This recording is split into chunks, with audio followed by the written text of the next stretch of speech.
Hi viewers அனைவருக்கும் இனிய காலை வணக்கம். சிவா கணபதி ஆயுர்வேத சென்டர்லேருந்து நான் விஜயலட்சுமி பேசுகிறேன். இன்றைக்கி நாம் காலை டிஃபனுக்கு எடுத்துருக்கக்கூடியது கம்பு தோசை.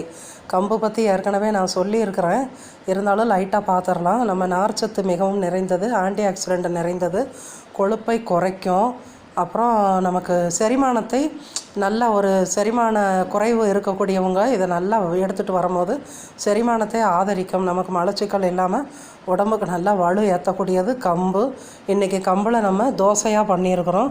கம்பில் நிறைய கூழ் பண்ணலாம், எல்லா விதமான கம்பு சோறு வைக்கலாம், எல்லாம் இருக்குது. இன்றைக்கி நம்ம ஒரு கம்பு தோசை. இதை ஓரளவுக்கு கொஞ்சம், அதாவது ரொம்ப மெந்துன்னு இல்லாமல் கொஞ்சம் நைஸ் தோசையாக விடுறத விட இந்த மாதிரி கொஞ்சம் மொந்துன்னு ஊற்றி இந்த மாதிரி சாப்பிடும் போது தான் நல்ல ஒரு டேஸ்ட்டு கொடுக்கும். இதுக்கு கார சட்னி தான் ஆப்டாக இருக்கும்.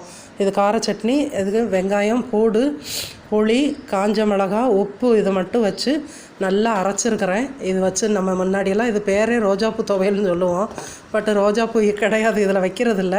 சின்ன வெங்காயம், பூடு, வரமிளகாய், உப்பு, புளி வச்சு அரைச்சி அந்த தோசைக்கு வச்சு இது மேலே கொஞ்சமாக நல்லெண்ணெய் ஊற்றி அப்படி எடுத்து சாப்பிடுவோம். இதெல்லாம் கிட்டத்தட்ட 1998 நான் எடுத்துகிட்டு வரக்கூடிய ஆகாரம். எனக்கு ரொம்ப பிடிச்ச உணவு கம்பு தோசை, கேப்ப தோசை, சோள தோசை, கோதுமை தோசை. இந்த மாதிரி அரைச்சி பண்ணுறது, அரிசியும் பருப்பும் மெஷர்மெண்ட் ஒன்று போல், இது 1 டம்ளர் அது 1 டம்ளர் போட்டு 2 டம்ளர் ஆயிடுச்சு. அரை டம்ளர் உளுந்து, அரை டம்ளர் கொஞ்சம் கம்மியாகவே போடலாம் தோசைக்குன்னா. இட்லி ஊற்றுறதா இருந்ததுன்னா அரை டம்ளர் போட்டுக்கலாம். கொஞ்சமாக ஒரு 5-6 வெந்தயம் எல்லாம் சேர்ந்து ஒன்றாவே ஊற வச்சு 2 மணி நேரம் புளிக்க வச்சு அதுக்கப்புறமா நம்ம இதை அரைச்சி நம்ம பயன்படுத்தும் போது மாவு ரொம்ப சாப்பிட்றதுக்கு நல்லா இருக்குது, ஹெல்த்தியாக இருக்குது. ஒரு டிஃப்ரெண்ட்டான தோசை. எல்லோரும் இதை பயன்படுத்தி பாருங்கள். கம்பு தோசை சூப்பராக இருக்குது. தேங்க்யூ.